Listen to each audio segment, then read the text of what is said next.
Paula, and I want to report what a senior administration official is telling CNN, that the President's National Security Council will be convening once again shortly to review what has happened and presumably to discuss some various options about what is happening. President Bush, of course, will be participating together with his National Security Advisor, Condoleezza Rice, Secretary of State Colin Powell, the Defense Secretary Donald Rumsfeld, and the Vice President Dick Cheney. When we get some information on that, of course, we'll report that as well. But I want to bring in CNN's Greta Van Susteren. You were at National Airport early this morning when that American Airlines Flight 77 slammed into the Pentagon. What did you see, Greta? Well, let me tell you, first of all, I was on a flight on a runway to go to New York. It was canceled because they said two planes had run into the building in New York, so they canceled our flight. I got off the plane. I headed back to my car to come back to work. I was on the rooftop of National Airport's parking lot, which is about 2 blocks from the Pentagon, and I heard something funny. Well, no, first my husband said to me, "We better get out of here," and I thought it was a little bit strange. My husband's acting a little bit like an alarmist.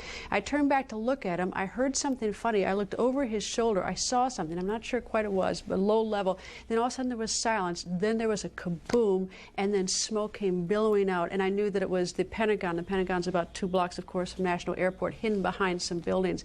And there was just smoke and debris flying all over, coming up in the air. Obviously a very terrible sight. And we're taking a look at some live pictures right now. You can see the fires still continuing at the Pentagon now, some 12 hours later. What was your first thought, though, when you heard that kaboom? Did you have any sense what was really going on? At that point, I knew there was a big problem. I knew it was the Pentagon, and I knew that something horrible had happened, and I could see the magnitude of it. And it was really one of terror, because we had no idea, was there more coming? Was National Airport next? It was only 2 blocks away. Cell phones went down. I tried 2 cell phones, was having difficulty getting through. I finally did get through to CNN, but the traffic was tied up. You heard plenty of sirens and almost no information till I got in the car and did find out what happened.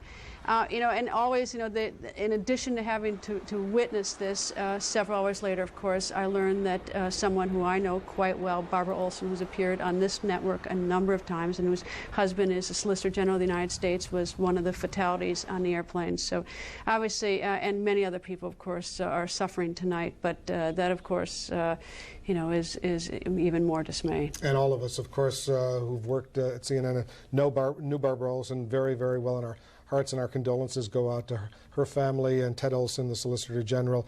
A very, very sad day for the Olsons, of course, for the entire country.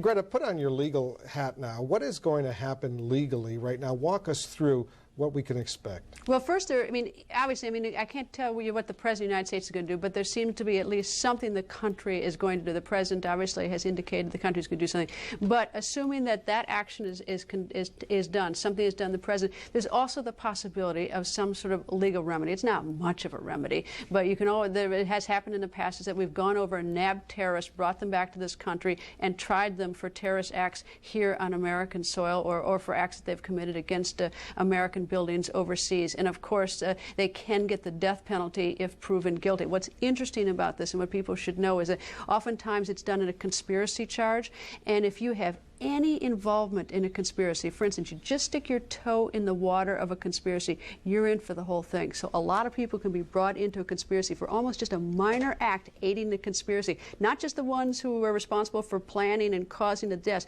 but if you in any way just assisted a little bit, you're in for the conspiracy and you could face the death penalty. All right, Greta Van Susteren, thank you very much. Stand by. I want to go back to New York. Aaron, Paul.